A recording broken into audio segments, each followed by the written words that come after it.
The Presidential Tribunal has not yet given a verdict on the petition filed by Atiku Abubakar, the PDP candidate, regarding the February 25th presidential election. Hi, welcome to What's Happening. This are the top 10 stories.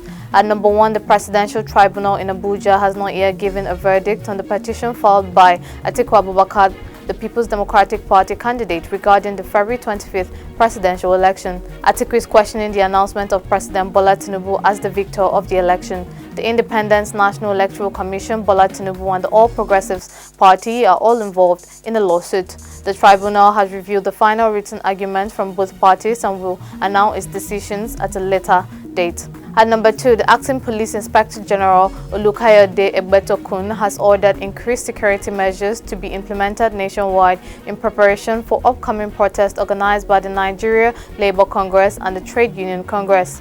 The Inspector General is concerned about this protest and is urging all parties involved to engage in peaceful discussions to resolve their issues. The Inspector General has instructed police officials to hold productive conversations with the leaders of the NLC, TUC in order to promote understanding and reach agreement regarding the planned protest. The police have also cautioned against violence and warned of consequences for those who disrupt the peace. At number 3, Justice Nicholas Weibo of the Federal High Court in Lagos has allowed Godwin Emefiele, the suspended Central Bank of Nigeria governor, to serve Yusuf Magaji Bichi, the Director General of the Department of State Services, through alternative methods. This comes after Emefiele was granted bail and ordered to be held in custody of the Nigeria Correctional Service. The order was approved after the application by Emefiele's representative. Emefiele had been charged with possessing firearms and ammunition unlawfully but denies the charges. After being granted bail, he was rearrested by the DSS. At number 4, the Senate has ordered the Nigerian Customs Service and the National Security Advisor to lift restrictions on the supply of petroleum products to border communities. This decision comes as a result of the government removal of fuel subsidies, which has reduced smuggling. The Senate also called for a stronger action against smuggling. Senator Solomon Adiola proposed a motion stating that the government had banned uploading petroleum products within 20 kilometers of the border to prevent smuggling. Senators expressed concern for border communities facing difficulties due to fuel and fertilizer restrictions. The Senate has instructed committees to ensure compliance and report back in 4 weeks. At number 5, during a military operations in the forest of Anambra and Imo States, the Nigerian Army has apprehended 5 members of the indigenous people of Biafra. The soldiers, along with other security forces, also eliminated the training camps and hideouts of the militants. According to a statement from the Director of Army Public Relations, Brigadier General Onyema Nwachukwu, military operations were conducted in Onitsha due to intelligence suggesting that fighters were forcing people to stay at home. These operations aimed to deter the enforcement of illegal sit-at-home. The troops cleared several camps in the Osomogu forest area. At number 6, the Ohaneze Ndibo Youth Council is urging the Senate to pressure the federal government to address the case of Simon Ekpa, who is currently in Finland.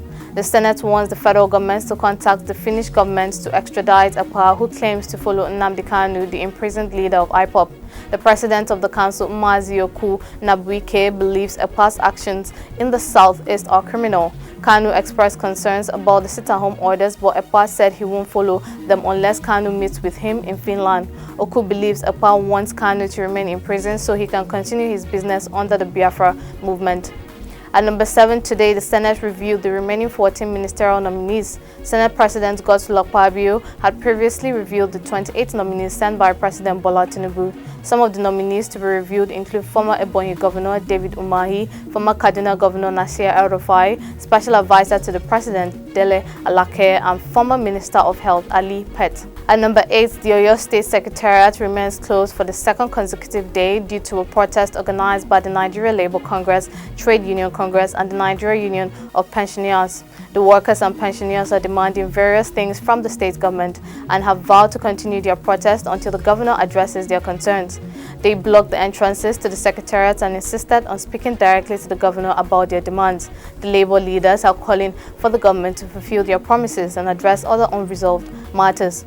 At number 9, 2 individuals were arrested during a demolition in Lagos, Nigeria. One of them, Ogunlami Upayemi, shared a video of himself and another person in the vehicle owned by the Lagos State Task Force. The State Police Public Relations Officer Benjamin Hundeyin claimed to have no knowledge of the incident. The demolition conducted by the task force the previous week has left many residents homeless, including women and children. The destruction affected several streets and buildings in the Shaki region. Finally, at number 10, the NigerianShippers Council and the Federal Competition and Consumer Protection Commission are working together to protect consumers in the shipping and port industry. They have signed an agreement and are conducting awareness programs to educate consumers about their rights and responsibilities. The collaboration aims to address issues of rights violation and promote competition and consumer protection. The agencies also plan to gather feedback from stakeholders to ensure that the industry operates smoothly and respects the rights of consumers and service providers. That's all for today. See you next time on What's Happening.